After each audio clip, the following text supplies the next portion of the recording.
میرے اور آپ کے رب نے اس کائنات کا نظام چلایا،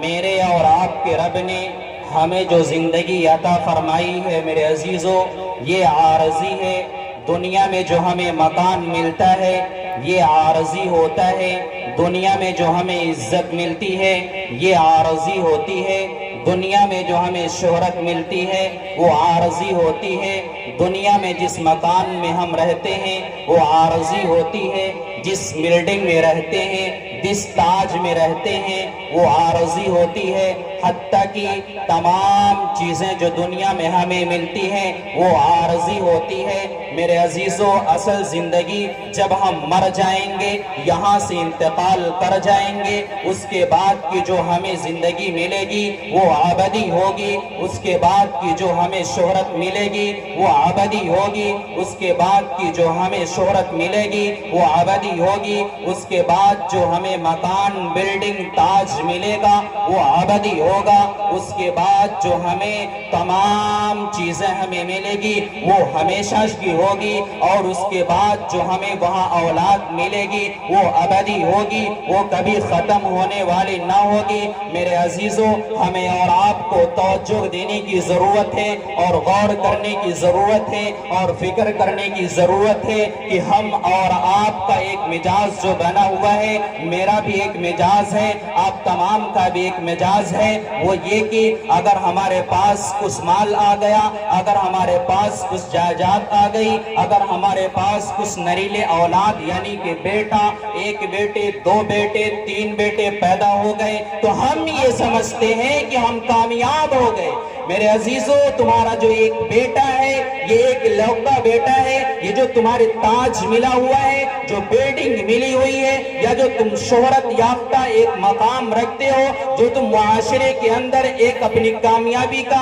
ایک نام و نمود کا ایک انسان سمجھتے ہو کہ ہمیں شہرت مل گئی، ہمیں عزت مل گئی، ہمیں بلندی مل گئی، ہمیں عروج مل گیا، ہمیں مقام مل گیا، تو ہم یہ سمجھتے ہیں کہ ہمیں عزت مل گئی، ہم کامیاب ہو گئے، ہم عرش معلیٰ کے سامنے، اللہ رب العزت کے سامنے اپنا چہرہ دکھانے کے قابل ہو گئے۔ نہیں میرے عزیزو، یہ بالکل ہمارا خیال غلط ہے۔ ہم اپنے ذہنوں سے یہ خیال کو نکال دیں، یہ غلط فہمیوں کو نکال دیں کہ اگر ہمارے پاس یہ جو ہمارا ایک بیٹا ہے، یہ جو ہماری بلڈنگ ہے، یہ جو ہمیں شہرت ملی ہوئی ہے، یہ ہمیں کامیاب کر دے گی۔ نہیں نہیں، ہرگز ہمیں کامیابی نہیں مل سکتی، ہرگز ہمیں عروج نہیں مل سکتا۔ اگر ہمیں کامیابی چاہیے، اگر ہمیں عروج چاہیے، اگر ہمیں بلندی چاہیے، اگر ہم چاہتے ہیں کہ ہماری زندگی بہتر ہو جائے، اگر ہم چاہتے ہیں کہ ہماری زندگی سرخرو والی زندگی بن جائے، ہماری زندگی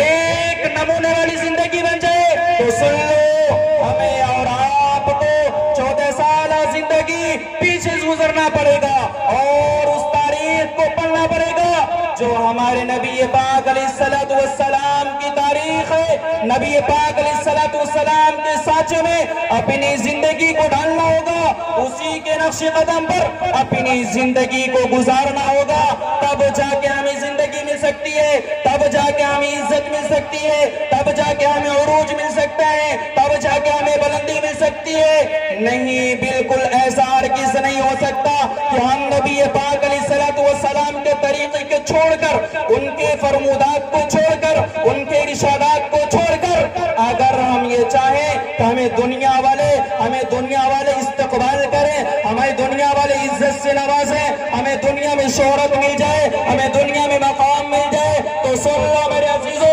یہ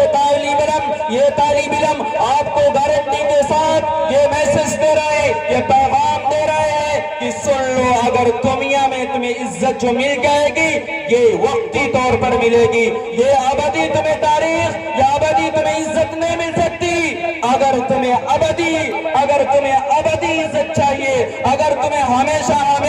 کی زندگی بہتر والی چاہیے، تو سنو، ہمیں اور آپ کو نبی پاک علیہ السلام کے طریقے میں اپنی زندگی کو ڈھالنا ہوگا، طریقے کو نبی پاک علیہ السلام کے طریقے کو اپنا طریقہ بنانا ہوگا، کیونکہ اللہ رب العزت میں قرآن میں ارشاد فرما دیا دیا لقد کان لکم فی رسول اللہ اسوۃ حسنہ، کہ اگر تمہیں کسی کو آئیڈیل بنانا ہے، اگر تمہیں کسی کی اتباع کرنا ہے، اگر تمہیں کسی کی پیروی کرنا ہے تو سنو، میرے محبوب کی پیروی کرو، میرے لاڈلے کی پیروی کرو، میرے پیارے حبیب جناب محمد عربی صلی اللہ علیہ وسلم کے طریقے کو اپناؤ، تب جا کے تمہاری زندگی بہتر ہوگی، تب جا کے تمہاری زندگی درست ہوگی۔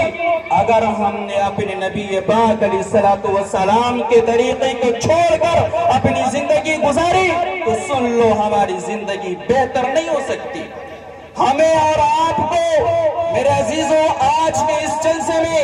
جائزہ لینا ہے، اپنا محاسبہ کرنا ہے،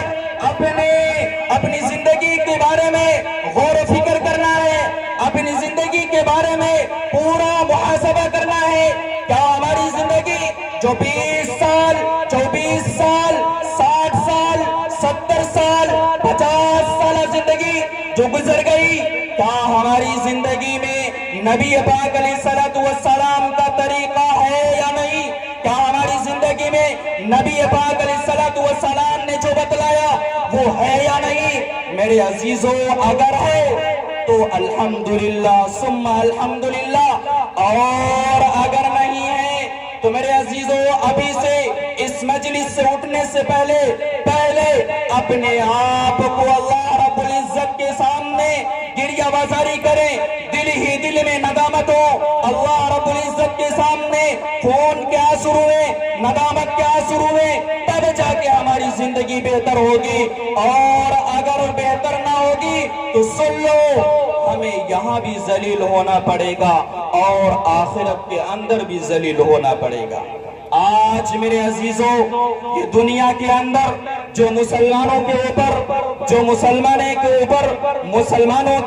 مصیبتیں آ رہی ہیں، جو پریشانیاں آ رہی ہیں، جو دقتیں آ رہی ہیں، ہم اور آپ جو باتیں آپس میں کرتے ہیں وہ یہ کرتے ہیں کہ فلاں کی وجہ سے مصیبت آ رہی ہے، دوسرے کی وجہ سے مصیبت آ رہی ہے، ان کی وجہ سے مصیبت آ رہی ہے، اور ہم اور آپ دھڑلے سے یہ بات کہہ دیتے ہیں کہ ہم پر جو مصیبت آ رہی ہے فلاں حکومت کی وجہ سے آ رہی ہے، فلاں وقت کی وجہ سے آ رہی ہے۔ نہیں، ہرگز نہیں، فلاں کی وجہ سے، ان کی وجہ سے، ان کی وجہ سے مصیبتیں نہیں آ رہی،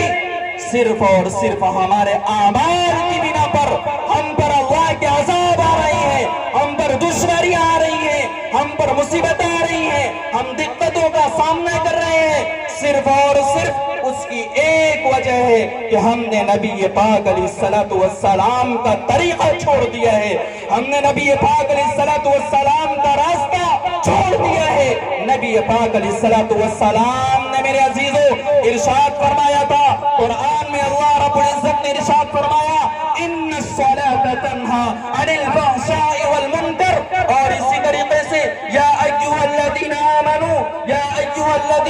استعینوا بالصبر والصلاۃ، یا اے ایمان والو، اے اللہ پر ایمان لانے والو، اے مجھ پر ایمان لانے والو، نماز قائم کرو، نماز کو اپنی زندگی میں قائم کرو۔ لیکن میرے عزیزوں آج معاملہ کیا ہے؟ آج ہمارا اور آپ کا مزاج کیا ہے کہ ظہر کی اذان ہو وہ غائب ہو گئی، عصر کی اذان ہو وہ غائب ہو گئی، مغرب کی اذان ہو وہ غائب ہو گئی، ہمیں پتہ ہی نہیں ہوتا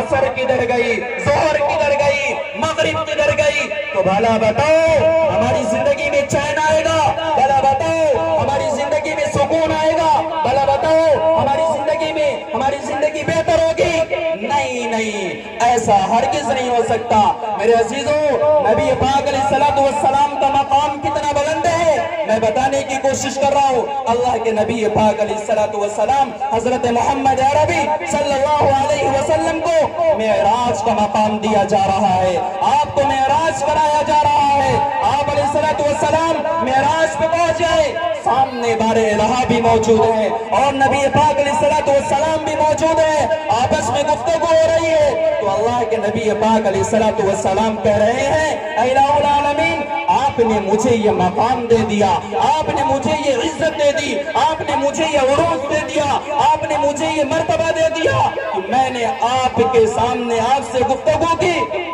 میرے امتیوں کو یہ مقام کیسے ملے، میرے امتیوں کو یہ مرتبہ کیسے ملے؟ تو میرے عزیزو، اللہ کے نبی پاک علیہ الصلوۃ والسلام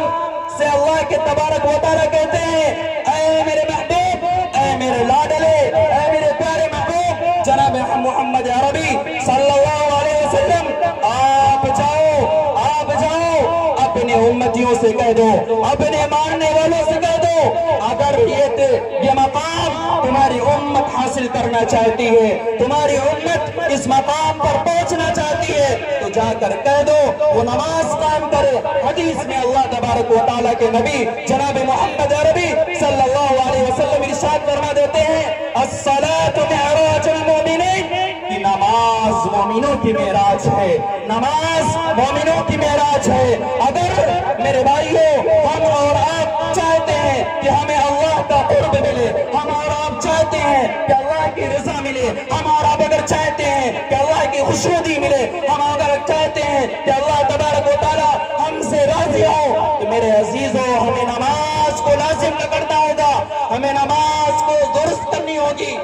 میرے ایک بہت ہی مشفق اور مربی استاذ محترم ہے حضرت مولانا مفتی مسعود احمد صاحب قاسمی، صدر مدرسہ اطہرالعلوم، انہوں نے ایک مرتبہ اجلاس میں اس خطاب کے دوران فرمایا، اس جلسے میں میں بھی تھا، وہ فرمانے لگے کہ مومن اور غیر مومن کے اندر ایک فرق ہے، کافر اور مسلمان کے اندر صرف اور صرف ایک واحد فرق ہے۔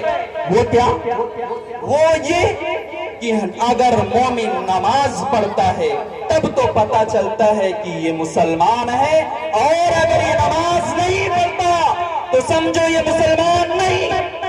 نہ حضرت مولانا مفتی مسعود صاحب نے کہا گویا کہ یہ ایک بارڈر ہے کافر اور مسلمان کے درمیان، گویا یہ ایک فرق ہے کہ اگر یہ نماز کو قائم کر رہا ہے، اگر یہ نماز پڑھ رہا ہے، تب تو یہ اندازہ لگایا جا سکتا ہے کہ ہاں یہ مسلمان ہے، اور اگر یہ نماز نہیں پڑھتا تو یہ اندازہ لگایا نہیں جا سکتا کہ یہ مسلمان ہے یا نہیں۔ کیونکہ میرے عزیزو، دکھ کے ساتھ اور تکلیف کے ساتھ اور بڑے ہی درد کے ساتھ یہ بات کہہ رہا ہوں، اگر کسی کو گرا لگے، اگر کسی کو برا لگے، اگر کسی کو تکلیف پہنچے تو اللہ کے واسطے معاف کرنا۔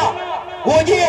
کہ میرے عزیزو، ہمارا حلیہ ہی ایسا ہی ہے کہ ہم اندازہ لگا ہی نہیں پاتے یہ مسلمان ہے یا غیر مسلمان، کیونکہ ہمارا چہرہ نبی پاک علیہ الصلوۃ والسلام کے جیسا چہرہ نہیں ہوتا، کیونکہ ہمارا لباس نبی پاک علیہ الصلوۃ والسلام کے جیسا لباس نہیں ہے۔ اس لیے میرے عزیزو، ہمیں اور آپ کو پوری یہ کوشش کرنی ہے کہ ہمارا حلیہ بھی نبی پاک علیہ الصلوۃ والسلام کے طریقے جیسا ہو، کیونکہ یہ بات بہت ہی